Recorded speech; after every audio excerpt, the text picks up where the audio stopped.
ஒரு 8 கோடி வாக்காளர்களை பாதிக்கும் இந்த செயல்பட ஜூன் 25 ஜூலை 25 8 கோடி வாக்காளர்களை சரி பார்த்து நீங்க திருத்தம் செஞ்சிடணும். 3 நாள்ல இப்படி எலெக்ஷன் கமிஷனால செய்ய முடியும்னா இன்கம் டேக்ஸ் டிபார்ட்மெண்ட் கொடுத்து நீங்க இருக்கிற வரி ஏய்ப்பு எல்லாத்தையும் கட்டுப்படுத்திடலாம். நாட்டை 3 நாள்ல இப்படி ட்ரைனிங் கொடுப்பாங்க எல்லா டிபார்ட்மெண்ட்னா 3 மாசத்துக்குள்ள நாட்டை வல்லரசாக்கிடலாம். இல்லன்னா ஓட்டு போட்டியா அப்பதான் உனக்கு ரேஷன் கார்டு, ஓட்டு போட்டியா அப்பதான் உனக்கு பாஸ்போர்ட், அப்பனா ஓட்டு போட்டியா நீ குடிமகன் கிடையாது அப்படின்ற ஒரு முடிவை நோக்கி நகர்றாங்க. ஆமா, இப்ப பீகார்ல இப்ப இந்த சமூக பின்னணியை தாண்டி அங்க உயர் சாதியில பிறந்தாலும் ஏழ்மையில இருக்கவங்க நிறைய பேர் இருப்பாங்க. அவங்க தினக்கூலிகளாக இருப்பாங்க. தினக்கூலிகளாக இருப்பவங்கள்ட்ட எப்பயுமே பேப்பர் அப்படிங்கிறது இருந்ததே கிடையாது அப்படிங்கிறது ஒரு பெரும் இதா பார்த்துருக்கோம். இதை நம்ம விமர்சனமா வைக்கிறது இல்லாம ஒன்றிய அரசாங்கமே சொல்லுது. அதாவது ஒவ்வொரு பூத்துக்கும் 10 பேர் அப்படிங்கிற பூத் கமிட்டி அமைக்கிறதுக்கு 1,40,00,000 பேர். யோசிச்சு பாருங்க, ஒரு கட்சி 1,40,00,000 பேரை பூத்துல வச்சது மட்டும் இல்லாம இவ்வளவு பெரிய புக்லெட்டுங்க, டெலிஃபோன் டைரக்டர் மாதிரி இவ்வளவு பெரிய புக்லெட்ல அவர்கள் பேரு, ஃபோன் நம்பர், அவங்க எந்த கான்ஸ்டிட்யூன்சி, எந்த பூத், அந்த லிஸ்ட்டை போட்டு ரிலீஸ் மட்டும் பண்ணல. 2 rounds ஆஃப் சரிபார்த்தல், 2 தடவை திருப்பி அமைச்சு நம்பர் சரியா இருந்தா எல்லாத்தையும் ஃபீட்பேக் வாங்கி 1,40,00,000 பேரை திரட்டுச்சு. அதுதான் உத்தரப்பிரதேசில் அவங்க 2000 நம்ம CANRC வரும்போது பார்ப்போம். இந்த மாதிரி 80 லட்சம் பேர்த்த நாங்கள் 3 நாளில் ட்ரெயின் பண்ணிட்டோம் அப்படின்ற மாதிரியான நடவடிக்கைலாம் இது என்ன அப்படின்னா மக்களுக்கு நீங்க இது ஈஸி, இது என்ஃபோர்ஸ்மெண்ட் டைரக்டர், இது இன்கம் டேக்ஸ், இது காம்படிஷன் கமிஷன் ஆஃப் இந்தியா அப்படிலாம் தெரியாது. அரசு நிறுவனம். இப்போ இந்த அரசு நிறுவனத்துக்கும் மக்களுக்குமான தொடர்பை இந்த CANRCக்காக முதல் கட்டமாக பழக்கிறது. இந்த அரசு நிறுவனம் இவ்வளோ பேரோட டாக்குமெண்ட்டை வாங்கி என்மாசாக ரிஜெக்ட் பண்றதுன்னு இருக்கு இல்லையா, இதை நார்மலைஸ் பண்றது ஃபர்ஸ்ட். அப்ப CANRCக்கு இது ஒரு ட்ரெய்லர். இதுல நீங்க பழகிக்கிட்டீங்க அப்படின்னா ஒரு லட்சக்கணக்கானோர் வாக்களிக்கக்கூடிய உரிமையை இழக்கிறாங்க. வாக்களிக்கக்கூடிய உரிமையை இழக்கிறாங்கன்னா குடியுரிமை இழக்கிறாங்க. கண்டிப்பாக. வணக்கம், இது அரண்சை, நான் ஹசீஃப். இன்று நம்மோடு அரசியல் விமர்சகர் மற்றும் செயல்பாட்டாளர் மதுர் சத்யா இணைந்திருக்கின்றார். அவரை வரவேற்போம். வணக்கம். வணக்கம் தோழர். பீகார் மாநிலத்தில் சட்டமன்ற தேர்தல் நடைபெற இருக்கக்கூடிய இந்த நேரத்தில் தேர்தல் ஆணையம் ஒரு முடிவு எடுத்திருக்கு. அந்த முடிவை அமல்படுத்தியும் இருக்கு. ஸ்பெஷல் இன்டென்ஸ் ரிவிஷன் அப்படின்ற ஒரு பேர்ல ஏற்கனவே இருக்கக்கூடிய அந்த வாக்காளர் பட்டியலை சரிபார்க்கக்கூடிய பணியில ஈடுபட்டிருக்கு. பொதுவா தேர்தல்னாலே தேர்தலுக்கு முன்னர் வாக்காளர் பட்டியலை சரிபார்ப்பது, புது வாக்காளர்களை சேர்ப்பது, டூப்ளிகேஷனை டெலீட் பண்றது, இல்லைன்னா வேற ஊருக்கு போனவங்களை டிலீட் பண்றது, இதெல்லாம் ஒரு இயல்பான ஒரு விஷயம்தான். ஆனா இந்த பெயரில் இன்னைக்கு நடைபெற்று கொண்டிருக்கக்கூடிய அந்த வாக்காளர் பட்டியல் சரிபார்ப்பு பணி இந்தியா முழுவதும் ஒரு பேசுபொருளா மாறி இருக்கு. ஏன்னா இது வெறும் பீகாருக்கு மட்டும் கிடையாது. பீகாரை சோதனையாக எடுத்துக்கொண்டு அடுத்து ஒவ்வொரு மாநிலங்களாக விரிவுபடுத்த போறதா தேர்தல் ஆணையம் சொல்லி இருக்கு. இதற்கு எதிர்கட்சிகள் கடுமையான எதிர்ப்பை பதிவு செஞ்சிருக்கிறாங்க. என்ன நடக்க போகுது? ஏன்னா எதுக்காக நான் இந்த கேள்வியை கேட்கிறேன் அப்படின்னா, எதற்கு இது இன்னும் கூடுதல் அழுத்தம் பெறுதுன்னா, அடுத்த ஆண்டு நமக்கு தேர்தல் இருக்கு. கண்டிப்பாக இது பீகார்ல செஞ்சதை தமிழ்நாட்டிலையும் செய்வாங்க. எதற்கு இது எதிர்க்கப்படுகிறது? அரசியல் காரணங்களாக பாஜக பேர்ல தான் இது பண்ணுது. அதுக்குள்ள போறதுக்கு முன்னாடி நடைமுறையாகவே இதை ஏன் எதிர்க்கப்படணும் அப்படின்னு பார்க்கலாம். அவங்க ஒரு 8 கோடி வாக்காளர்களை பாதிக்கும் இந்த செயல்பட கால அளவு கொடுத்துருக்குது 1 மாசம் தான். ஜூன் 25 ஜூலை 25 8 கோடி வாக்காளர்களை சரி பார்த்து நீங்க திருத்தம் செஞ்சிடணும். இதுக்கு நம்மளே இப்ப கேட்கும்போது என்னடா 8 கோடி 30 நாள் அப்படின்னா நம்ம அருணாச்சலம் மாதிரி 30 நாள்ல இத்தனை மாதிரி செலவு பண்ணணும் அப்படின்னு கணக்கு போட்டா எவ்வளவு தேவைப்படும் அப்படின்றதுக்கு அவங்களே கணக்கு சொல்லிடுறாங்க. 80,000 பூத் லெவல் ஆபீசர்ஸ் தேவை, ட்ரெயின்டு. இப்ப புதுசா இந்த நடைமுறைக்கு, அதாவது இந்த 11 டாக்குமெண்ட்டை வாங்கி சரி பார்த்து அதுல திருத்தங்கள் இருந்தா அதை திருப்பி டாக்குமெண்ட்டை கேட்டு மறுபரிசீலனை செஞ்சு அவங்களை நீக்கிறது, இதெல்லாம் சேர்த்து பண்றதுக்கு 80,000 பூத் லெவல் ஆபீசர்ஸ் தேவை. அவங்களுக்கு இனிமேல் தான் ட்ரைனிங் கொடுக்க போறோம். 3 நாள்ல ட்ரைனிங் கொடுத்துட்டாங்களாம். எப்ப ஜூன் 24 நோட்டிபிகேஷன் கொடுக்குறாங்க. இவங்க மே 25 கொடுத்துட்டு ஜூன் 25 ஆரம்பிக்க போகலாம் சொல்ல, ஜூன் 24 நோட்டிபிகேஷன் கொடுத்து நாளையில இருந்து ஆரம்பிக்க பண்ணிட்டாங்க. அதுல 3 நாள்ல ட்ரைனிங் 80,000 பேருக்கு ட்ரைனிங் கொடுத்தாங்களாம். இப்ப நம்ம நடைமுறையாகவே நம்ம அரசியல் ரீதியாக, பொருளியல் ரீதியாக அதெல்லாம் வேணாம், சமூகவியல் ரீதியாக இருக்கும் குழப்பங்கள் அதுக்குள்ள போகணும். சாதாரணமாக ஒரு லெமன் ஜூஸ் போடுறதுக்கு ஒரு 80,000 பேருக்கு ட்ரைனிங் கொடுக்குறோன்னு வச்சுக்கோங்க. 3 நாள்ல 80,000 பேருக்கு ட்ரைனிங் கொடுத்தா இது உலக சாதனை, கின்னஸ் ரெக்கார்ட்ல பதிவு செஞ்சிடலாம். ஆமா, 3 நாள்ல இப்படி எலெக்ஷன் கமிஷனால செய்ய முடியும் அப்படின்னா இன்கம் டேக்ஸ் டிபார்ட்மெண்ட்டுக்கு கொடுத்து நீங்க இருக்கிற வரி ஏய்ப்பு எல்லாத்தையும் கட்டுப்படுத்திடலாம். நாட்டை 3 நாள்ல இப்படி ட்ரைனிங் கொடுக்கலாம் எல்லா டிபார்ட்மெண்ட்னா 3 மாசத்துக்குள்ள நாட்டை வல்லரசாக்கிடலாம். அப்ப அப்படி இருக்கும்போது எப்படி இது 3 நாள்ல சாத்தியப்பட்டுச்சு அப்படிங்கிறது ஒரு பெரிய கேள்வி. அது ஒரு காம்ப்ளெக்ஸான ப்ராசஸ். இன்னொன்னு 1 மாசம் கொடுத்துருக்கீங்களே. பஞ்சாப்ல விவசாய தொழிலாளர்களாக வேலை பார்க்குறாங்க பீகாரிகள். மும்பையில் இருக்கிற எல்லா ரெஸ்டாரண்ட்ஸும், சென்னையில் இருக்கிற எல்லா ரெஸ்டாரண்ட்ஸ்லும் உங்களுக்கு தெரியும். இன்னைக்கு வந்து ஆக்சுவலி பரோட்டா மாஸ்டர், மதுரை பரோட்டா, பன் பரோட்டா, விருதுநகர் பன் பரோட்டா ஆத்தென்டிக்காக இருக்குப்பா அப்படின்னு சாப்பிட்டு நீங்கள் திரையை ஒதுக்கி பார்த்தீங்கன்னா அங்கே ஒரு பீகாரி பரோட்டா போட்டுக்கிட்டு இருக்காரு. அப்போ அந்த அளவுக்கு எல்லா இண்டஸ்ட்ரியிலையுமே இன்னைக்கு பீகார் சேர்ந்த உழைக்கும் வர்க்க மக்கள் நாடு ஃபுல்லாக பரவிடுறாங்க. அவங்க 1 மாசத்துக்குள்ள எப்படி திரும்பி வருவாங்க? திரும்பி வந்து இந்த ப்ராசஸ் என்ன பண்ணுவாங்க? அப்புறம் இந்த 11 டாக்குமெண்ட் சொல்லியிருக்காங்க. இந்த 11 டாக்குமெண்ட்ல ஆதார் கிடையாது, ஓட்டர் ஐடி கிடையாது. நீங்கள் 2015 19 மக்களை இந்த ஆதாருக்காக எவ்வளோ அவதிக்குள்ள ஆக்குனீங்க அப்படின்றது தேசத்துக்கு தெரியும். நீங்கள் அந்த ஆதாரை நுழைக்கும் போது மணி பில்லா என்ன சொன்னீங்க? ஏன்னா அப்போ உங்களுக்கு ராஜ்யசபால மெஜாரிட்டி கிடையாது, வெறும் லோக்சபால மெஜாரிட்டி இருந்தது. அப்போ ராஜ்யசபாவுக்கு போனால் பில்லு பாஸ் ஆகாதுன்னு தெரிஞ்சு மணி பில்லா இன்ட்ரடியூஸ் பண்ணீங்க. சட்டத்துக்கு புறம்பாக என்ன சொன்னீங்க? மக்களின் வெல்ஃபேர் ஸ்கீம்ஸ்க்கு, சமூக நலத்திட்டத்துக்கு ஆதார் வந்து ஒரு கிரிட்டேரியாவா இருக்கு, அதனால மணி பில்னு சொன்னீங்க. இப்போ என்ன பண்றீங்க? அந்த ஆதார் ஓட்டருக்கு கிரிட்டேரியாவே இல்லைங்க. அதாவது சாதாரணமாக ஒரு ரேஷன் கடையில போய் பருப்பு வாங்குறதுக்கே ஆதார் வேணும்னு வச்ச நீங்க இன்னைக்கு அவரோட குடியுரிமையில ஒரு அடிப்படை அங்கமாக இருக்கிற வாக்கு செலுத்தும் உரிமைக்கு ஆதார் தேவையில்லைங்கிறீங்க. பேங்க்கு, ஹோட்டல்ல ஒன்றும் இல்லை, சும்மா நீங்க வந்து ஒரு டென்னிஸ் கோர்ட்டுக்கு, ஒரு ஸ்விம்மிங் பூலுக்கு போய் கோச்சிங் எடுத்துக்கனா கூட கேஒய்சி அப்டேட் பண்ணி ரெஜிஸ்டர் பண்ணு ஆதாரை மேண்டேட் பண்ண நீங்க இன்னைக்கு ஆதார் ரேஷன் கார்டு தேவையில்லை அப்படிங்கிறீங்க. இதுவே ஒரு பெரிய கேள்விக்குறி. ஏன்னா ஓட்டர் ஐடிங்கிறது நீங்க சொன்ன மாதிரி குடியுரிமையோட சம்மந்தப்பட்டது. இதை தாண்டி அந்த 11 டாக்குமெண்ட்ல என்ன சொல்றீங்க அப்படின்னா 3 கிரைட்டேரியா வச்சிருக்காங்க. சரி, முதல்ல இந்த டாக்குமெண்ட்டை ஏன் கேட்குறாங்க? வழக்கமா வந்து வாக்காளர் பட்டியல் புதுப்பிப்பு அப்படின்ற போது இந்த அளவுக்கு காம்ப்ளெக்ஸா இருக்காதே. இந்த முறை, நான் சொன்ன அந்த குறிப்பிட்ட முறை அப்படின்றது எதற்காக அமல்படுத்துறாங்க? பழைய முறையிலிருந்து இது எப்படி வித்தியாசப்படுது? ஏன் அமல்படுத்துறாங்க அப்படின்றத பத்தி எலெக்ஷன் கமிஷன் எந்த இதுவும் நம்மளுக்கு விளக்கமும் தரல. எங்களுக்கு அரசியலமைப்பு சாசனத்தின்படி உரிமை இருக்கு, நாங்க செய்யறோம் அப்படின்றது தான் இன்னைக்கு கூட திமுறாக ஞானேந்திரகுமார் வந்து அறிக்கை விட்டுருக்காரு. அதுவும் சொல்லிருக்காரு, தலைமை தேர்தல் ஆணையர் மற்றவங்க சொல்ற பேச்செல்லாம் கேட்காதீங்க, அவங்க ஜனநாயகத்தின் மீது வெறுப்பு உண்டாக பாக்குறாங்கன்னா பேசியிருக்காரு அவரு. ஏன் அப்படிங்கிறதுக்கான விளக்கத்தை வந்து பாஜக வந்து கடந்த 10 வருடங்களாக மக்கள் மத்தியில பிரச்சாரமா செஞ்சுக்கிட்டே இருக்கு. பல இல்லீகல் ஓட்டர்ஸ் இருக்கிறாங்க. இப்ப பீகார்னா நேபாள்ல இருந்து, மியான்மர்ல இருந்து வந்தவங்க இருக்கிறாங்க, பங்களாதேஷ்ல இருந்து வெஸ்ட் பெங்கால்ல வந்தவங்க இருக்கிறாங்க, தமிழ்நாடுனா வந்து ஸ்ரீலங்கால இருந்து வந்தவங்க இருக்கிறாங்க, கேரளானா ஐசிஸ் தீவிரவாதிகள் ஒளிஞ்சிருக்கிறாங்க ஓட்டை வாங்கிட்டுன்னு, காஷ்மீர்னா பாகிஸ்தான், எல்லாத்துக்கும் ஒரு விளக்கம் வச்சிருக்காங்க. அந்த விளக்கமே போதுமானதாக மக்கள்கிட்ட எடுபடும் அப்படின்னா நீ விளக்கம் சொல்லாதப்பா, நாங்க அதை பாத்துக்கிறோம், நீ ப்ராசஸை மட்டும் ஆரம்பி. அது எப்படி மாறுபட்டு இருக்கு அப்படின்னா, முன்னாடி உங்களுக்கு நீக்கிட்டா, வாக்குல இருந்து நீக்கிட்டா என்ன பண்ணுவீங்க? ஓட்டர் ஐடி கார்டை போய் கொடுப்பீங்க.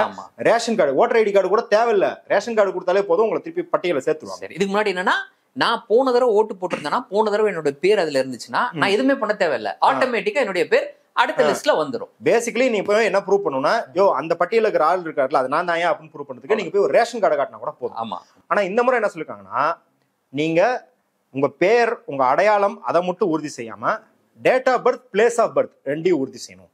இப்போ date of birth, place of பர்த்னா உங்களுக்கு ஆதார்ல பிளேஸ் ஆஃப் பர்த் இருக்காது, பாஸ்போர்ட்ல பிளேஸ் ஆஃப் பர்த் இருக்காது, இல்ல மெட்ரிகுலேஷன் அப்படின்னா அதுலயும் உங்களுக்கு பிளேஸ் ஆஃப் பர்த்லாம் இருக்காது. இவங்க ஃபர்ஸ்ட் வைக்கிற கிரைட்டேரியா அதான். பர்த் சர்டிபிகேட்லயே 3 கிரைட்டேரியா வைக்கிறாங்க. 1987க்கு முன்னாடி பிறந்திருந்தீங்கன்னா நீங்க உங்களோட பர்த் சர்டிபிகேட்டை ப்ரொடியூஸ் பண்ணணும். 2004, அதாவது 1987 2004 ஒரு பேரண்ட் அண்ட் யுவர்ஸ் ப்ரொடியூஸ் பண்ணணும். 2004க்கு பின்னாடி பிறந்திருந்தீங்கன்னா உங்க 2 பேரண்ட் பிளஸ் நீங்க ப்ரொடியூஸ் பண்ணணும். இது நீங்க இந்த பேரண்ட் விஷயத்துக்குலாம் போவேணாம். முதல்ல பேரண்ட் அப்படிங்கிறது தேவை கிடையாது. அதாவது எங்க அப்பா எங்க அம்மா அவங்களுடைய பர்த் சர்டிபிகேட் தேடி கண்டுபிடிக்கணும். ஆக்சுவலி இது குடியுரிமைக்கு நீங்க பாத்தீங்கன்னா, நீங்க இந்த கண்ட்ரில பிறந்தனால நீங்க குடிமகன் தான். உங்களுக்கு வந்து நீங்க அப்பா அம்மா இங்க பிறந்திருக்காங்கன்னு நிரூபிக்க வேண்டிய அவசியமே கிடையாது. அப்ப இதுவே அரசியலமைப்புக்கு எதிரானது. அந்த அரசியலமைப்புக்கு எதிரானது உரிமை மீறல், அதை விட்டுரும். சாத்திய கூறுகளை பார்ப்போம். பர்த் சர்டிபிகேட் அப்படிங்கிறது 1987க்கு முன்னாடி பிறந்தவங்க சமர்ப்பிக்கின்றாங்க இல்லையா. 2004 இதே மாதிரி ஸ்பெஷல் இன்டென்சிவ் ரிவிஷன் நடந்திருக்கு. ஏன்னா அப்ப இந்த இவிஎம்லாம் வந்தது, நிறைய ரிவிஷன்ஸ் நடந்தது. அப்ப அந்த ரிவிஷன் அப்போ ஒரு பீகார்ல சர்வே எல்லாம் எடுத்திருக்காங்க. இன்னுமே கூட உங்களுக்கு நேஷனல் ஃபேமிலி ஹெல்த் சர்வே பல சர்வே ஆராய்ஞ்சு ராகுல் சாஸ்திரின்ற ஒரு ரிசர்ச்சர் வந்து வயர்ல கூட எழுதிருக்காரு.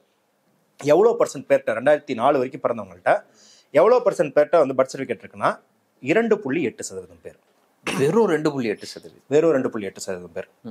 அதே வந்து 2007-8 எடுத்திருக்காங்க. ஏன்னா அதுக்கப்புறம் இந்த தகவல்லாம் வெளில வந்தோடனே பர்த்தை ரெஜிஸ்டர் பண்ணுன்றதே அப்பதான் பீகார்ல உங்களுக்கு அவேர்னஸ் வர ஆரம்பிச்சிருக்கு. அதுலயுமே பாத்தீங்கன்னா 20% குறைவாக தான் இருக்குது. அப்ப 18 வயசு இப்பதான் 2007 இப்பதான் 18 வயசா இருக்கும். அவங்களே பாத்தீங்கன்னா ஒரு 20-25% பேர் தான் பர்த் சர்டிபிகேட் இருக்கும். அதற்கு மூத்தவர்கள் 23 வயசுல இருந்தே உங்களுக்கு 60-70 வயசு இருக்கவங்கள்ட்ட பாத்தீங்கன்னா மொத்தமாவே 3% கம்மியா தான் பர்த் சர்டிபிகேட் இருக்கு. அப்ப 97% மக்களை நீங்க வெளியேற்றுகிறீர்கள். இப்ப இவங்களுக்கே பர்த் சர்டிபிகேட், அதாவது அந்த பர்த் சர்டிபிகேட் சப்மிட் பண்ணணும்ன்ற கேட்டகரியில வர்றவங்கள்ட்ட ஆமா ஒரு 97% பேர், அந்த கேட்டகரியில மட்டும் கிட்டத்தட்ட 3 கோடி பேர் வராங்க. 3 கோடி பேர் வராங்க. அதான் இவங்க வந்து தோராயமா 2 கோடியே 90 லட்சம் சம்திங் சொல்றாங்க. இப்ப அது ஒரு கிரைட்டேரியாலே அவ்வளவு பேர் ஃபில்டர் ஆகுறாங்க அப்படின்னா நீங்க இன்னும் அப்பா அம்மாக்கு அப்படின்னு போடும்போது இன்னும் எவ்வளவு ஃபில்டர்ஸ் இருக்கும். அப்பா அம்மா கேட்டகரியில்னு பாத்தீங்கன்னா 1% கூட வந்து சர்டிபிகேட் இல்ல. இன்னும் பழங்குடியினர் நீங்க வந்து இந்த ரீதியாகவே சோசியல் பேக்ரவுண்ட் ரீதியாக போனீங்கன்னா பழங்குடியினருக்கு அவங்க என்ன கேட்கறாங்கன்னா ஃபாரஸ்ட் ரைட்ஸ் ஆக்ட் சர்டிபிகேட் வேணும்னு கேட்கறாங்க. அது வந்து தருவாங்க இல்லையா, இந்த பகுதியில் நீங்க வாழ்றீங்க, இது உங்களுக்கு சொந்தம் பண்றது. அது 1% பேர் தான் இருக்கு. பாஸ்போர்ட் 1% கம்மியா இருக்கு. ஏன்னா உங்களுக்கு தெரியும் பாஸ்போர்ட்டுங்கிறது ஒரு ப்ரிவிலேஜ் செக்ஷனுக்கு இருக்கிற ஒரு இந்த மாதிரியான கிரிட்டேரியா வைக்கிறதன் மூலமாகவே நீங்க தான் 8 கோடி பேரை வந்து நீங்க வந்து பாதிப்புக்குள்ளாக்குறீங்க. அதுல உறுதியாக 2,94,00,000 பேர்கிட்ட கிடையாது. இன்னொன்னு மெட்ரிகுலேஷன் சர்டிபிகேட் கேட்குறீங்க. நீங்க மெட்ரிகுலேஷன் சர்டிபிகேட் கொடுங்க. பீகார்ல மெட்ரிகுலேஷன் 10வது மெட்ரிகுலேஷன் பாஸ் பண்ணவங்க சதவீதமே இப்பவே அது ஒரு 45% தான் இருக்குது. அப்ப இன்னும் நீங்க முன்னாடி போய் பாத்தீங்க அப்படின்னா லிட்ரஸி ரேட்டே ரொம்ப ரொம்ப கம்மியா இருக்கிற ஒரு மாநிலத்துல டாக்குமெண்ட் டெபிசிட் மாநிலம்னு அதை சொல்றாங்க. இப்ப நீங்க அதை தமிழ்நாட்டுல ஃபர்ஸ்ட் அமல்படுத்துறாங்க அப்படின்னா கூட இந்த அளவுக்கு டாக்குமெண்ட் டெபிசியன்சி இருக்காது. ஏன்னா எல்லா குழந்தை பிறப்பையும் இங்க பதிவு செய்யணும்.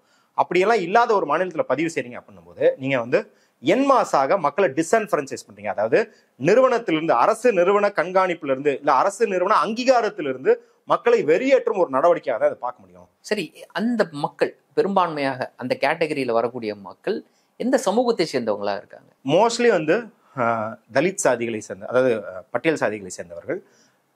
அங்க வந்து எக்ஸ்ட்ரீம்லி பேக்வர்ட் கிளாஸ்னு இருக்கு, இபிசின்னு இருக்கு. அந்த அதாவது ஓபிசிலேயே இப்ப நம்ம ஊர்ல எம்பிசி இருக்க மாதிரி இபிசின்னு இருக்கு.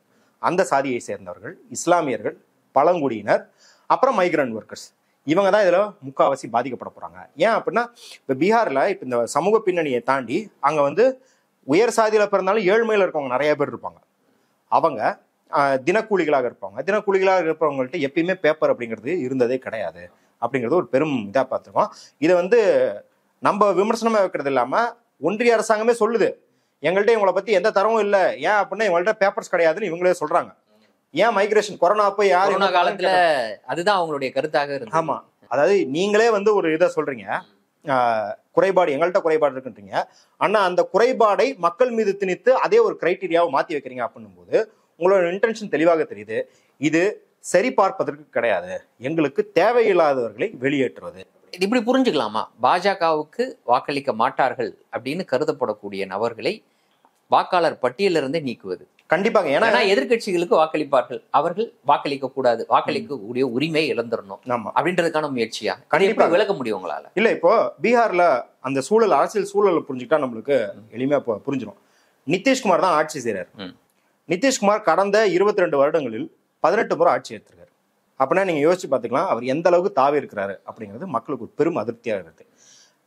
இதுல பாஜக வந்து ஒரு ரோல், இந்த பணம் அலோகேட் பண்றதுல எப்பயுமே ஒரு ரோல் பண்ணும். அதாவது இந்த நம்ம மெட்ரோக்கு பண்ணாங்க இல்லையா, ஃபர்ஸ்ட் ஃபேஸ்க்கு அலோகேட் பண்ணிட்டு செகண்ட் ஃபேஸ்க்கு அலோகேட் பண்ண மாட்டாங்க. இந்த மாதிரி பீகார்ல பாத்தீங்கன்னா நல்ஜல் யோஜனா, நல்ஜல் என்ன பண்ணாங்கன்னா ஃபர்ஸ்ட் ஃபேஸ்க்கு அலோகேட் பண்ணுவாங்க, செகண்ட் ஃபேஸ்க்கு அலோகேட் பண்ண மாட்டாங்க. இது என்ன உக்தி அப்படின்னா இது வெறும் மாநிலங்களுக்கு எதிரான செயல்பாடு அப்படின்றது மட்டும் இல்லாம மக்களுக்கு மாநில அரசாங்கத்தின் மீது வெறுப்பை ஏற்படுத்துறதுக்கான ஒரு இது. என்ன அப்படின்னா பாரு, மோடியை கொடுத்தாரு, அதுக்கப்புறம் இவங்க ஒழுங்கா அமல்படுத்தலன்னு மக்களுக்கு ஒரு பின்பத்தை ஏற்படுத்துறது. இது வந்து ஏற்கனவே வந்து மக்கள் மத்தியில பாஜகவுக்கு எதிரான ஒரு மனநிலை ஏற்படுத்தி இருந்தது. அதுதான் வந்து பயங்கர எதிர்ப்பு இருக்குது. இன்னைக்கு நிதிஷ்குமார் எப்படி அஇஅதிமுக வந்து 2016 இருந்து 21 பாஜக எல்லாத்துக்கும் தலையாட்டுச்சோ, அது சிஏ ஆகட்டும், நீட் ஆகட்டும், எல்லாத்துக்கும் தலையாட்டுச்சோ, அது மாதிரி பாஜக தலையாட்டுறாரு அப்படிங்கிற வெறுப்பு இருக்குது. பிளஸ் நீங்க பார்த்துருப்பீங்க கடைசி ஒரு 2-3 பப்ளிக் மீட்டிங்ல வந்து அவர் தன்னோட சுயநினைவே இல்லாதது போல ஜனகணமன பாடிட்டு இருக்கும்போது பக்கத்துல வர கிள்ளி அடிச்சு விளையாடிட்டு இருந்தாருலாம் பார்த்தோன்னே. இத்தனைக்கும் அது வந்து மக்கள் வந்து என்னன்னா அங்க இந்த அளவுக்கு வந்து படித்தவர்கள் அப்படின்றது எண்ணிக்கையும் கம்மி. அவங்களுக்கு வந்து அந்த லீடர் மேல இருக்கிற ஒரு பிணைப்பு தான் அவங்களுக்கு போட்டு வச்சிருக்கு. அப்ப அந்த லீடரே வந்து பாஜக சிதைக்குது அப்படின்ற ஒரு பிம்பத்தை உடைக்கிறாங்க. இன்னொரு பக்கம் பார்த்தா தேஜஸ்வி யாதவுக்கு பயங்கரமான பாப்புலாரிட்டி உங்களுக்கு ரைஸ் ஆகிட்டே இருக்கு. ஏன்னா அவர் எல்லா விஷயத்திலையும் பாஜகவை எதிர்க்கிறாரு, நீதிமன்றத்துக்கு போறாரு, கூட்டணி வலுவாக இருக்கின்றாரு. இதை விட முக்கியமாக நாம் பார்க்க வேண்டியது மெயின் ஸ்ட்ரீம் ஊடகங்கள் பேசாமல் இருப்பது, என்ன அப்படின்னா பாஜகவுக்கு அங்கே அச்சுறுத்துவதாக நடத்துவது, சிபிஎம்எல் லிபரேஷன் அங்கே ஃபுட்ஹோல்டு ஜாஸ்தியாகுது. அவங்க ஒவ்வொரு தேர்தலையும், நாடாளுமன்ற தேர்தலாகட்டும், இந்த தேர்தலாகட்டும், சட்டமன்ற தேர்தலாகட்டும், அவங்க வாக்கு எண்ணிக்கை ஜாஸ்தி ஆகுது, சீட்டும் ஜாஸ்தி ஆகுது. அது இத்தனைக்கும் அது வந்து ஃபர்ஸ்ட்ல இருந்தே அது தேர்தல் பாதையில் இருந்த கட்சியும் கிடையாது. அவங்க வந்து மற்ற கட்சிகளை கம்பேர் பண்ணும்போது இப்போதான் தேர்தல் பாதைக்கு வராங்கன்னும் போது அவங்க தேர்தலில் வந்து ஜெயிக்கிறாங்க அப்படின்றது வந்து பாஜகவுக்கு வந்து அது ஒரு கண்ணில் குத்துற முள்ளாக இருக்குது. இப்போ இதை வந்து நீக்கணும்னு என்ன பண்ணுது? இப்போ சிபிஎம்எல் லிபரேஷன் அப்படின்ற கட்சி யாருக்கு வேலை பார்க்கும்? அது வந்து போய் பணக்காரர்களுக்கு, பண்ணையார்களுக்கு வேலை பார்க்கறதில்ல. அவங்க தலித் மக்களுக்கு, அவங்க உழைக்கும் மக்களுக்கு, இந்த தினக்கூலியாக இருப்பவர்களுக்கு, இஸ்லாமியர்களின் பாதுகாப்புக்கு தான் வேலை பார்க்குது அப்படின்னும் போது அதில் கை வைப்பது தான் நம்ம இறுதியாகவே பார்ப்போம். இவங்களோட எல்லா நடவடிக்கையும் பார்த்துருக்கோம். கடைசிக்கு பின்னாடி இருந்து பார்த்தா சவுக்கு கொடியத்துக்கு எரிக்கிறதா இவங்க வேலையா இருக்கும். அப்ப இதுலயும் அந்த நடவடிக்கைகள் தான் ஈடுபட்டிருக்காங்க. இன்னும் குறிப்பா சொல்லணும்னா சிபிஎம்எல் லிபரேஷன் கட்சி இடபிள்யூஎஸ் ரிசர்வேஷனை ரொம்ப காட்டமாக எதிர்க்கிற கட்சி. சிபிஎம் மாதிரி கிடையாது இல்ல. ஸோ இந்த மாதிரியான உங்களுக்கு எக்ஸ்பான்ஷன்ஸ் வரும்போது அங்க ஜென்ரலாகவே அது சிபிஐ ஆகட்டும், சிபிஎம் ஆகட்டும், சிபிஎம்எல் லிபரேஷனுக்கு ஆகட்டும், இவங்களுக்கான ஆதரவு அங்கே பெருகுது அப்படின்னும் போதே அந்தந்த செக்ஷன் அவங்க யாருக்கு வேலை பார்க்குறாங்க அப்படின்ற செக்ஷனை வந்து அவங்க கை வைக்கிறாங்க அப்படின்றத பார்க்குறோம். அதனால தான் அவசரமாக இந்த தேர்தலுக்கு முன்னாடி பண்ணுறாங்க. உங்களுக்கு அவங்க என்ன எதிர்பார்த்திருப்பாங்க அப்படின்னா, பிரசாந்த் கிஷோர் பெருசாக வருவார், ஓட்ட பிரிப்பார் அப்படிலாம் எதிர்பார்த்திருப்பாங்க. இப்போ அவங்களுக்கு வந்து அவங்களோட ஸ்ட்ராட்டஜிஸ்லாம் சொல்லியிருப்பாங்க, இல்லையா அவரெல்லாம் பண்ணல, நம்ம இந்த 2வது கட்சியாக இருக்கிறவங்க பண்ணல, 3வது கட்சியாக இருக்கிற எலெக்ஷன் கமிஷனை உள்ள விடுவோம் அப்படின்ற மாதிரியான நடவடிக்கையாக தான் பார்க்க முடியுது. இது வந்து எலெக்ஷனுக்கு மட்டும் கிடையாது அப்படிங்கறத நம்ம புரிஞ்சுக்கணும். சரி, இப்போ நான் அடுத்து இதோடைய தாக்கம் என்னவாக இருக்குன்றத கேட்கறதுக்கு முன்னாடி, இப்போ ஒரு 2,90,00,000 பேரை இப்படியான டாக்குமெண்ட்ஸை நீங்க கொண்டு வா அப்படின்ற போது அதுல வந்து ஒரு 10-20% பேரால தான் அதை கொடுக்க முடியும்னு இப்போது நமக்கு கிடைக்கக்கூடிய தகவல் சொல்லுது. அப்போ கிட்டத்தட்ட ஒரு 2 கோடி பேர் இன்னைக்கு வாக்களிக்கக்கூடிய உரிமையை இழக்கிறாங்க அப்படின்னு வச்சுப்போம். அந்த வாக்களிக்கக்கூடிய உரிமையை இழக்கக்கூடியவர்கள்ல பாஜகவினுடைய வாக்காளர்கள் இருப்பாங்க தானே. அப்ப அவங்களை இவங்க எப்படி சேஃப்கார்ட் பண்ணுவாங்கன்னு நீங்க நினைக்கிறீங்க? இதுக்கு பதில் வந்து நம்ம பிரசாந்த் ஜா அப்படின்றவர் வந்து ஹவு பிஜேபி வின்ஸ்ன்ற ஒரு புத்தகத்தை எழுதியிருக்காரு. அதுக்கப்புறம் நம்ம நளின் மெத்தா அப்படின்றவர் வந்து த நியூ பிஜேபி என்ற புத்தகத்துல கூட நம்ம அரசியல கூட பேசிருக்கோம் அதை பத்தி விரிவா. அதுல இருக்கிற தேர்தல் ஸ்ட்ராட்டஜி அவங்க எப்படி பண்றாங்க, ஏன் பாஜகன்றது வந்து ஒரு அசுரபலம் கொண்ட மிஷினரி அப்படின்றத புரிஞ்சுக்கிட்டோம்னா அது இதை ஈடுகட்டிடும் அப்படின்றத பாக்குறோம். அது என்ன அப்படின்னா, உத்தரப்பிரதேசில் 2017 பாஜக என்ன பண்ணுச்சுன்னா 1,40,00,000 பேரை பூத்துல இறக்குச்சு. அதாவது ஒவ்வொரு பூத்துக்கும் 10 பேர் அப்படிங்கிற பூத் கமிட்டி அமைக்கிறதுக்கு 1,40,00,000 பேர்.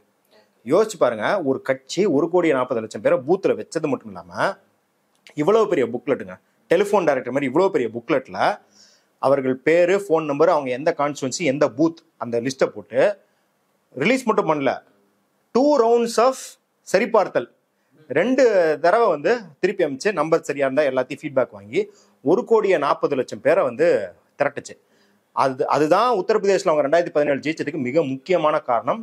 ஏன்னா காங்கிரஸ் ஆகட்டும், சமாஜ்வாதி பார்ட்டி ஆகட்டும், பிஎஸ்பி ஆகட்டும் என்ன பண்ணுவாங்கன்னா, சரிப்பா நம்ம ஒரு 40 தொகுதியில் ஜெயிக்கிறோம், மிச்சம் இருக்கிற 20 தொகுதி வந்து நமக்கு தேவையில்லை, அங்கே பூத் பண்ண வேணாம் அப்படின்றோம். அப்படிலாம் இல்லாம எக்ஸாஸ்டிவா கடைசி பூத் வரைக்கும் நம்மளுக்கு ஒரு வாக்கு கூட வராதுன்ற இருக்கிற இடத்துலயே 10 பேர் பூத் கமிட்டியை போட்டாங்க.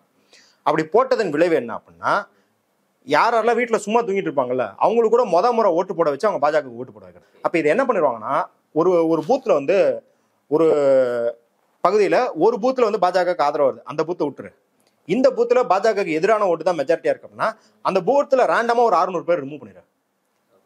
என்ன ஆகுது அப்படின்னா, அதுல ஒரு 400 பேர் வந்து பாஜக எதிராக வாக்களிக்கிறாங்கன்னு வச்சுக்கலாம், 200 பேர் பாஜக ஆதரவா வாக்களிப்பாங்க. இப்ப இந்த 400 பேர் வந்து நிர்கதியா நிப்பாங்க. அவங்க 400 பேர்கிட்ட டாக்குமெண்ட் இல்ல, வாக்களிக்கக்கூடிய உரிமை இல்ல. இந்த 200 பேர்ட்டையும் அது இல்லாம அதுவும் இல்ல. ஆமா. ஆனா என்ன ஆகும், இந்த 200 பேருக்கு அங்க வேலை செய்யற பாஜக பூத் லெவல் கமிட்டி மெம்பர்ஸ் ஆகட்டும், இல்ல RSS, பஜ்ரங் தள், விஹெச்பி, இல்ல பல்வேறு அமைப்புகள், ஜாதி சேனா, இந்த சேனா, ரன்வீர் சேனா, ஏதோ ஒரு அமைப்புகள் அவங்க மத்தியில வேலை பார்த்துட்டு இருப்பாங்க. இந்த 200 பேருக்கு அவங்க வாங்கி கொடுத்துருவாங்க. வாங்கி கொடுக்க முடியலனாலும் இந்த அதிகாரிகள் அவங்க சொந்தக்காரங்களா இருப்பாங்க, தொடர்புல இருப்பாங்க.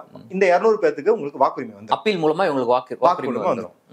ஆனா அந்த 400 பேருக்கு என்ன வருது, இது நம்ம வந்து ஏதோ ஊகத்துல சொல்றது இல்லை. இன்னைக்கும் PM ஆவாஸ் யோஜனை ஆகட்டும், இல்ல வேற எந்த திட்டத்துல, இந்த ஃபசல் பீமா, அந்த பயிர் காப்பீடு திட்டம் ஆகட்டும், இன்ன வரைக்கும் இம்ப்ளிமெண்டேஷன் வந்து கரெக்டா பாஜக ஆதரவு குடும்பங்களுக்கு போறது எப்படி அப்படிங்கிறது உங்களுக்கு பதிவாகவே பல இடத்துல பாத்தீங்கன்னா உங்களுக்கு வந்து அந்த ஃப்ரண்ட்லைன் மேகசின் ஆகட்டும், இல்ல EPW ஆகட்டும், பல ஆர்டிகல்ஸ்ல வந்து இந்த பாஜகவோட பேரல் மிஷினரி பாஜக ஆதரவாளர்களுக்கு மட்டும் இந்த திட்டம் போய் சேர்வதற்கான எப்படி உறுதிப்படுத்துது அப்படின்றத நம்ம பாக்குறோம். அப்ப அப்படி இருக்கும்போது இந்த பேரல், அதான் நம்ம பாசிசம்னு சொல்றதுக்கு காரணம் என்னன்னா, மக்கள் மத்தியிலே ஒரு படையை உருவாக்கி வச்சுக்கிட்டு தனக்கு ஆதரவாளர்களை மட்டும் நிறுவனமயப்படுத்துறதும் மற்றவர்களுக்கு நிறுவனமயப்படுத்தப்பட்ட அங்கீகாரத்தை பறிப்பதும் தான் இந்த வேலை அப்படிங்கிறத நம்ம நடைமுறையில பாக்குறோம். சரி, இப்போ எல்லாருடைய அடிப்படை அப்படின்றது பாத்தீங்கன்னா, ஒரு குடிமகனினுடைய அடிப்படை வாக்களிக்கக்கூடிய உரிமை. இப்போ இவர்கள் கொண்டு வந்திருக்கக்கூடிய இந்த நடைமுறையின் அடிப்படையில ஒரு லட்சக்கணக்கானோர் வாக்களிக்கக்கூடிய உரிமையை இழக்கிறாங்க வச்சுப்போம். இப்போ வாக்களிக்கக்கூடிய உரிமை இழக்கிறாங்கன்னா குடியுரிமை இழக்கிறாங்க தானே? கண்டிப்பாக. இன்னைக்கு வந்து ஏன் ஆதார் ஓட்டர் இல்லை அப்படின்னா, ரொம்ப ஆப்வியஸான கேள்வி மாதிரி எல்லாரும் கேட்குறாங்க. ஏங்க ஓட் போடுறதுக்கு கேட்குறீங்க, அப்போ ஓட்டர்ஸ் கார்டு தானே ஃபர்ஸ்ட் இருக்கணும், அந்த 11 டாக்குமெண்ட்ல ஓட்டர்ஸ் கார்டு தானே இருக்கணும். ஏன் ஓட்டர்ஸ் கார்டு வைக்கல அப்படின்னா, அட நீங்கள் புரிஞ்சுக்கோங்க, இது ஓட்டர்ஸ் கார்டை வச்சு உங்களை அங்கீகாரம் வாங்குறது இல்லை, உங்களோட ஓட்டர்ஸ் கார்டுக்கு அங்கீகாரம் கொடுக்கறது தான் இந்த ப்ராசஸே. அப்போ அதுக்கப்புறம் இந்த ப்ராசஸ் முடிஞ்சதுக்கப்புறம் நீங்கள் ஓட்டர் கார்டை கையில் வச்சுக்கலாம். அவன் என்னன்றான், டேய் அது நீ போலி வச்சிருக்க, இது ஓட்டர்ஸ் கார்டுக்கு வேல்யூவே இல்லை அப்படின்னு சொல்லிட்டா அடுத்து என்ன பண்ணுவாங்க? அடுத்து இதுக்கப்புறம் அவர் அமித்ஷா அறிவிச்சிருக்கார், 2027 நாங்கள் இந்த மக்கள் தொகை கணக்கு முடிஞ்சதுக்கப்புறம் சிஏஎன்ஆர்சியை அமல்படுத்துவோம். சிஏஎன்ஆர்சினா என்ன? நாடு ஃபுல்லாக இருக்கிற குடிமக்களோட ரெஜிஸ்டர் உருவாக்குறது. இல்ல, எனக்கு சிஏஏவினுடைய அந்த தாக்கம் அப்படின்றது இதுல இருந்தே தொடங்குது அப்படின்னு நான் நினைக்கிறேன். என்ஆர்சி இதுதான் என்ஆர்சி அப்படின்ற மாதிரி நான் பாக்குறேன். ஆமா, எப்படி பாக்குறீங்க? இது வந்து தான் நான் ஃபர்ஸ்ட் சொன்னேன் இல்லையா, 80,000 பேரை வந்து 3 நாள்ல தயார்படுத்தினாங்க அந்த கின்னஸ் ரெக்கார்டை. இது வந்து அந்த கின்னஸ் ரெக்கார்டு அப்படிங்கிறதே ஒரு ப்ரீகர்சர். நம்ம சிஏஎன்ஆர்சி வரும்போது பார்ப்போம், இந்த மாதிரி 80 லட்சம் பேர்த்த நாங்கள் 3 நாள்ல ட்ரெயின் பண்ணிட்டோம் அப்படின்ற மாதிரியான நடவடிக்கைலாம் வந்து என்ன அப்படின்னா, மக்களுக்கு வந்து நீங்க வந்து இது ஈசி, இது என்ஃபோர்ஸ்மெண்ட் டைரக்டர், இது இன்கம் டேக்ஸ், இது வந்து காம்படிஷன் கமிஷன் ஆஃப் இந்தியா அப்படிலாம் தெரியாது. அரசு நிறுவனம். இப்போ இந்த அரசு நிறுவனத்துக்கும் மக்களுக்குமான தொடர்பை இந்த சிஏஎன்ஆர்சிக்காக முதல் கட்டமாக பழக்கிறது. இந்த அரசு நிறுவனம் இவ்வளோ பேரோட டாக்குமெண்ட்டை வாங்கி என்மாசாக ரிஜெக்ட் பண்றதுன்னு இருக்கு இல்லையா, இதை நார்மலைஸ் பண்றது ஃபர்ஸ்ட். அப்போ சிஏஎன்ஆர்சிக்கு இது ஒரு ட்ரெய்லர். இப்போ இதில் நீங்கள் பழகிக்கிட்டீங்க அப்படின்னா நீ வந்து உன் ஓட்டு உரிமை போச்சு, அடுத்து நான் உன் குடியுரிமையை பறிப்பேன். அப்ப முதல் கட்டமா என்னால ஓட்டு போட முடியல, ஆனா நீ குடிமகனா இருக்கலாம் அப்படின்ற மாதிரியாக அவர்களை விட்டு வைப்பார்கள். அடுத்து நீ ஓட்டு போட்டியா, அதன் அடிப்படையில தான் உனக்கு இந்த குடியுரிமை தருவேன். இல்லன்னா ஓட்டு போட்டியா அப்பதான் உனக்கு ரேஷன் கார்டு, ஓட்டு போட்டியா அப்பதான் உனக்கு வந்து பாஸ்போர்ட், அப்பனா ஓட்டு போட்டியா நீ குடிமகன் கிடையாது அப்படின்ற ஒரு முடிவை நோக்கி நகர்றாங்க. ஆமா, முடிவை நோக்கி நகர்றாங்க. அவங்க இது நாள் வரைக்குமே அவங்க சொல்லிக்கிட்டு இருந்தது பாத்தீங்கன்னா, பாஜகவுக்கு தேர்தல் மட்டும்தான் முக்கியம், அவர் புல்வாமால தாக்குதல் இருந்தாலும் அது தேர்தல் தான் பயன்படுத்துவார், ஆபரேஷன் சிந்தூரப்பையும் அவர் பீகார்ல போய் பிரச்சாரம் பண்ணுவார்னு சொல்றது வெறும் அவங்க ஜெயிக்கிறதுக்கு அப்படின்றது மட்டும் கிடையாது, அவங்க தேர்தலை அடிப்படையாக வைத்து. இப்போ வந்து நாட்டில் வந்து பாசம் வந்துருச்சா இல்லையா அப்படின்னு சொல்லும் போது அதான் தேர்தல் நடக்குதுன்னு எல்லாம் சொல்றாங்க இல்லையா. அவன் தேர்தலை வச்சுதான் அவனோட குடியுரிமையை அவன் நிர்ணயிக்கிறான். ஏன்னா பாசிசத்தின் ஒரு முக்கியமான கூறு என்னன்னா, இந்த தேசம் அப்படிங்கிறதுல யாரு அந்த தேசத்தின் ஒரு அங்கமாக இருக்கணும் அப்படின்னு சொல்றதுதான் பாசிசம். அப்ப அதையே அவன் தேர்தலை வச்சுதான் முடிவு பண்றான். அப்ப தேர்தலின் வழியாக ஹிட்லர் மாதிரி அவன் பாசிஸ்டா வரான் அப்படின்றது கிடையாது.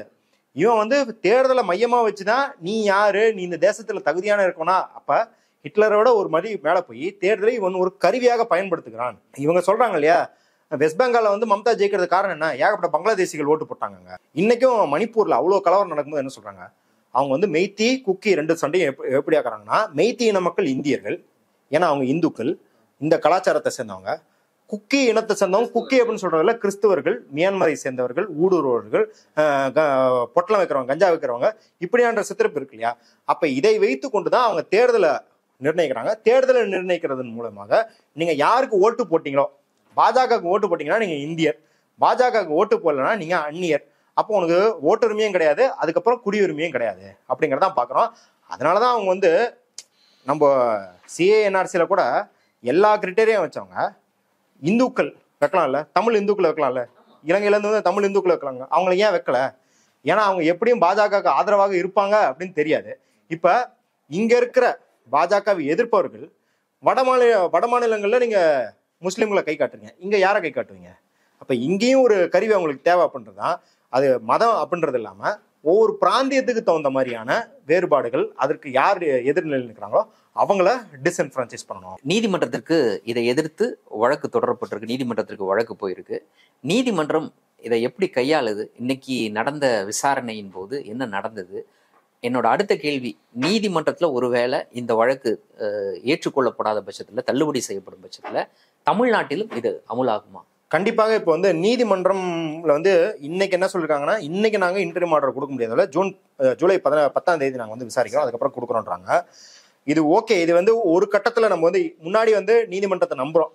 அதாவது 90கள் ஆகட்டும் இல்ல 2000கள் முடிவுனா நீதிமன்றத்து மேல முழு பாரத்தை போடலாம். அது வந்து நீதிமன்றம் ஒட்டுமொத்தமா உழைக்கும் மக்களுக்கும் இங்க இருக்கிற அடித்தட்டு மக்களுக்கும் செயல்படுமானா கிடையாது.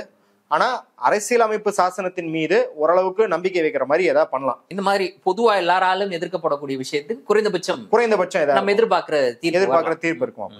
ஆனா இன்னைக்கு என்ன சொல்றோம்னா, அதை பேரலா பண்ணிக்கிட்டே நம்ம வெளியே வந்து மக்களை திரட்ட வேண்டிய தேவை இருக்குது. ஏன் அப்படி சொல்றோம் அப்படின்னா, இந்த கேஸ்ல எப்படி இருப்பாங்கன்னா, நீதிமன்றம் இன்னைக்கு காலையில எந்திரிச்சு இந்த கேஸை பாக்குது அப்படின்றது கிடையாது. தொடர்ந்து சில வருடங்களாகவே நீதிமன்றம் இசி கேஸ்ல என்ன பண்ணிக்கிட்டு இருக்கு அப்படின்றத நம்ம பாக்குறோம்.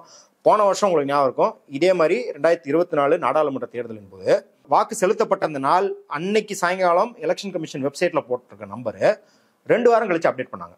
ஏன் 2 வாரம் எடுத்துக்கிறீங்க அப்படின்னு போய் நீதிமன்றத்தில் வழக்கு போட்டது. அதற்கு பேரலாக எலக்ட்ரல் பாண்டு வழக்கம் நடந்துட்டு இருந்தது. 2 வழக்குலுமே நீதிமன்றம் முதல் கட்ட தீர்ப்பு இல்ல முதல் கட்ட ஆணையை பிறப்பிச்சது வந்து எல்லாரும் பயங்கரமா கைத்திட்டாங்க. போச்சு, எலக்ட்ரல் பாண்டை எக்ஸ்போஸ் பண்ணிட்டாங்க.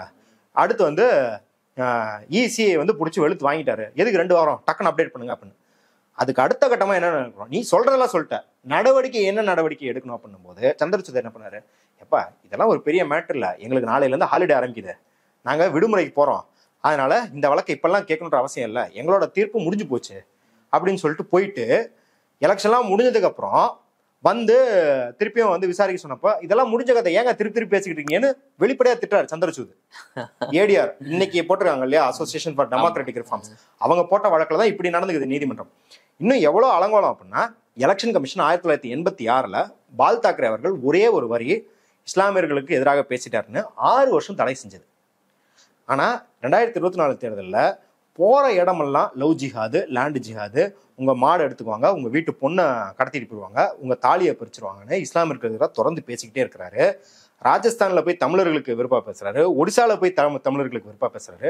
எலெக்ஷன் கமிஷன் மோடியை கண்டிக்காம மல்லிகார்ஜுன கார்கேவை எதிர்த்து ஒரு அறிக்கை விடுது. இவர் எலெக்ஷன் கமிஷனை வந்து சந்தேகக்குள்ள ஆக்குறதன் வழியாக ஜனநாயகத்தின் மீது மக்களுக்கு வெறுப்பு உண்டு பண்றாரு. ஆனா நீதிமன்றத்துக்கு இது எடுத்துட்டு போகும்போது இதுல நாங்க தலையிட முடியாது, எலெக்ஷன் கமிஷன் இவங்களுக்கு நோட்டீஸ் அனுப்பிச்சிருக்கு, அவங்களுக்கு நோட்டீஸ் அனுப்பிச்சிருக்கு அப்படின்னு கையை விடுறாங்க. அதுவும் பேசிய நபர்களுக்கு அனுப்பல, கட்சிகளுக்கு. இதை தாண்டி சரி நம்ம மேலதான் அக்கறை இல்லை, நீதிமன்றத்துக்கு சுயமரியாதைன்னு ஒண்ணு வேணும்ல. ஏன்டா நான் உனக்கு ஒரு டைரக்டிவ் கொடுத்துருக்கேன், அந்த டைரக்டிவ் மீற என்ன டைரக்டிவ், சீஃப் எலெக்ஷன் கமிஷனர் தேர்ந்தெடுக்கிற குழுவில் நான் இருக்கணும், அதாவது தலைமை நீதிபதி இருக்கணும், பிரதமர் இருக்கணும், எதிர்கட்சி தலைவர் இருக்கணும், நான் ஒரு டைரக்டிவ் உனக்கு 2022 கொடுத்தேன்.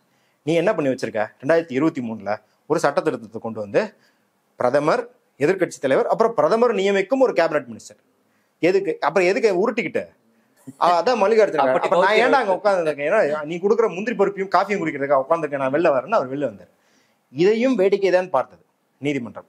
இதை விட ரொம்ப ரொம்ப அபத்தமாக எலெக்ஷன் கமிஷன் தேர்தல் முடிஞ்சதுக்கு அப்புறம் வாக்கு வித்தியாசங்கள் இருக்கான்னு பாக்குறதுக்கு ரிட்டர்னிங் ஆபீசர்ஸ் பத்திய டீடைலுக்கு ஆர்டிஐ போடுறாங்க. ஆர்டிஐ போட்டா எலெக்ஷன் கமிஷன் சொல்லுது அவங்கள பத்தி இன்ஃபர்மேஷன் எங்கள்கிட்ட கிடையாது, ரிட்டர்னிங் ஆஃபீஸர்ஸோட இன்ஃபர்மேஷன் எங்களுக்கு கிடையாதுன்னு ஆர்டிஐக்கு பதில் சொல்லுது. இப்ப யாரும் அனானிமஸா வந்து எலெக்ஷன் கமிஷனுக்காக வேலை செஞ்சுட்டு போயிட்டாங்க. ஆமா, இந்த வீடை காலி பண்ணி எடுத்துட்டு போகும்போது தெருல டீ குடிச்சுப்பாங்க, இருங்க நாங்க வந்து தூக்கி விடுறோம், பீரோ தூக்கி விடுவாங்கல்ல, தேர்தல் நடத்துறத பீரோ தூக்குற மாதிரி திடீர்னு ஒரு 1 லட்சம் பேர் வந்து நாங்க உதவுறோங்க அப்படின்னு உதவிட்டு போனாங்க. அவங்கள பத்தி யாருங்க, என்னங்க ஒரு நல்ல மனுஷங்க வாழ்ற நாடுங்க, அவங்க பார்த்து உதவுவாங்க, அவங்கள்ட்ட போய் பேரு நம்புறாங்கன்னு கேட்க முடியும் அப்படிங்கிற மாதிரி எலெக்ஷன் கமிஷன் வந்து ஏதோ சொம்பு வச்சுக்கிட்டு பண்ற நாட்டாம மாதிரி பிஹேவ் பண்ணிருக்கு. அதுக்கு காரணமாக நம்ம வந்து எல்லாரும் ஊகமாக சொல்றாங்க, நம்ம ஒரு ரொம்ப கோயின் சென்ட்ரலா பார்ப்போம். ஞானேந்திர குமாரா நியமிக்கிறாங்க. ஞானேந்திர குமார் அதுக்கு முன்னாடி இருந்த 2 பெரிய பொசிஷன்ஸ் என்ன அப்படின்னா, ராம் டெம்பிள் கன்ஸ்ட்ரக்ஷனுக்காக உருவாக்கப்பட்ட டெஸ்க்ல அவர் தான் வந்து சீஃப் ஆஃபீஸரா இருந்திருக்காரு. அதே போல ஆர்டிகல் 370 ஸ்கிராப் பண்ணும்போது அதை நடைமுறைப்படுத்துவதற்காக ஆஃபீஸர் இருந்திருக்காரு.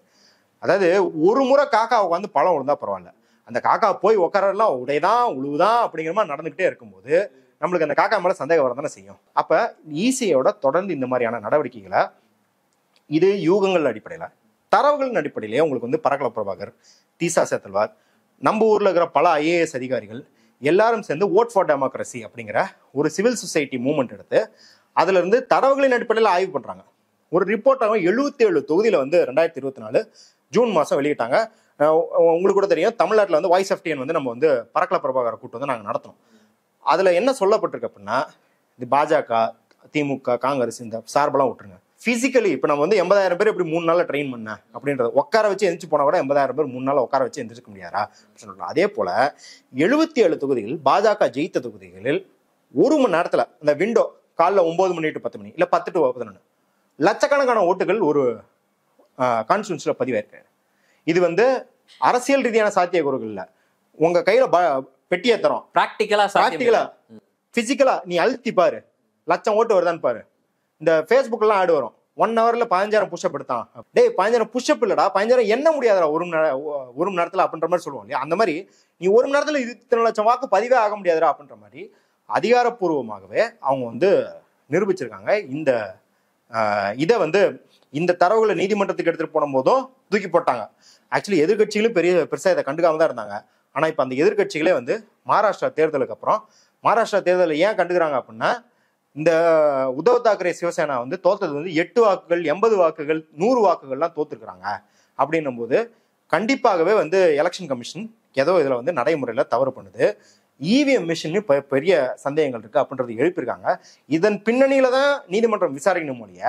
ஆனா நீதிமன்றம் எப்படி பாக்குது அப்படின்னா, அதெல்லாம் எங்களுக்கு தெரியாதுப்பா, இன்னைக்கு பாக்குற கான்ஸ்டியூஷன் படி இவனுக்கு வந்து விசாரிக்கிற உரிமை இருக்கு. ஐயா விசாரிக்கிறது பிரச்சனை இல்லைங்கய்யா, அதுக்கப்புறம் அவன் நீக்கிறான். ஏன் அப்படின்னா, உங்களுக்கு இந்திய அரசியலமைப்பின் சட்டத்தின்படி உங்களை எலெக்ஷன் கமிஷன் ஓட்டர்ஸ் லிஸ்ட்ல இருந்து உங்களை தூக்கணும்னா ஃபர்ஸ்ட் ரிட்டர்ன்ல எல்லா ரீசனும் கொடுக்கணும். 1 மாசம் உங்களுக்கு டைம் தரணும். அதுக்கப்புறம் நீங்க டாக்குமெண்ட்டை ப்ரொடியூஸ் பண்ணணும். அந்த டாக்குமெண்ட் ரிஜெக்ட் ஆனா நேர்ல வந்து நீங்க வந்து உங்க விளக்கத்தை தரதுக்கான வாய்ப்பை தரணும். ஆனா இப்ப என்ன பண்ணிடுச்சு, ஜூன் 24 நோட்டிபிகேஷனு இந்த 8 கோடி பேர் நாங்க டிஃபால்ட்டா நீக்கிட்டு அதுக்கப்புறம் நாங்க சரி பார்த்து உள்ள சேர்த்து கொண்டது. அப்ப இதுவே வந்து ஸ்வீப்பிங்கா அரசியலமைப்புக்கு எதிரானது. அப்ப ஆனா நீதிமன்றம் என்ன பண்ணுது அப்படின்னா, யூஸ்வலி இப்ப இருக்கிற ட்ரெண்ட் அப்படின்னா, எவர் அவன் நீ ப்ரொசீஜர்ல தப்புன்ற, ப்ரொசீஜருக்கான வழக்கு வேற. முதல்ல அவனுக்கு இது போட உரிமை இருக்கா? இந்த special investigation revision, intensive revision, அதுக்கு அரசியலமைப்புல உரிமை இருக்கு. அப்ப அது நடக்கட்டும். ப்ரொசீஜருக்கு தனி வழக்க போடு. எப்ப போடுவ? எலெக்ஷன்லாம் முடிஞ்சதுக்கு அப்புறம் வந்து போட. எலெக்ஷனுக்கு அப்புறம் முடிஞ்சது பார்த்தா சந்திரசூட் சொன்னார்ல, அதான் முடிஞ்சு போச்சுல, ஏன் திருப்பி பேசிருக்கேன்னு அப்ப பேசுவேன். அப்ப நீதிமன்றத்தோட போக்கு இப்படி இருக்கு அப்படின்றத பார்த்துட்டு நம்ம என்ன பண்ணலாம், இது மக்கள் இயக்கமாக மாற்றணும். மக்கள் இயக்கமாக மாற்றணும்னா நீ திமுக காப்பாற்ற, ஆர்ஜேடியை காப்பாற்றலப்பா, உன்னோட இறையாண்மையை பொறுத்து தமிழ்நாட்டு மக்களினுடைய குடியுரிமையை காப்பாற்றுற குடியுரிமைக்கெல்லாம் அப்புறம் கூட போ. இப்போ உனக்கு திமுக பிடிக்கல சரி, இல்ல எனக்கு அதிமுக பிடிக்கல, எதா இருந்தாலும் நீயும் நானும் ஓட்டு போடணும். அவன் பாட்டுக்கு உள்ள வந்து அவனுக்கு தேவையான ஓட்டர்ஸ் வச்சுட்டு அவனுக்கு தேவையான ஆட்சி அமைப்பான் அப்படிங்கிறது. இது திமுக, அதிமுக, காங்கிரஸ், விசிகா பத்திய பிரச்சனை இல்லப்பா. நீ ஒரு குடிமகனாக என்ன தேர்ந்தெடுக்கணும் தேர்ந்தெடுக்க கூடாதுன்னு சொல்றதுக்கான உன்னோட உரிமையை பற்றிய பிரச்சனைப்பா அப்படிங்கிறத நம்ம மக்களுக்கு தெரிவிக்கணும் அப்படின்றத பாக்குறோம். சரி, இன்றைய தினம் எங்களோடு இணைந்து பல்வேறு தகவல்களையும் கருத்துக்களையும் பகிர்ந்து கொண்டமைக்கு நன்றி. மீண்டும் ஒரு நேர்காணலில் சந்திப்போம். நன்றி நண்பர்களே. அரண்சை நண்பர்களுக்கு வணக்கம். அரண்சை ஊடகம் சுயேட்சையாக இயங்குவதற்காகவே உருவாக்கப்பட்டது. நாம் செய்கிற வேலை உண்மையிலேயே மக்களுக்காக செய்கிறோம் என்பதை நீங்கள் நம்பினால், வாய்ப்பு இருந்தால் இந்த ரேசர் பே கியூஆர் கோடுக்குள்ளே நீங்கள் வந்து அதை ஸ்கேன் பண்ணி எங்களுக்கு உங்களால் இயன்றதை விருப்பம் இருந்தால் ஆதரவு தெரிவிக்கலாம்.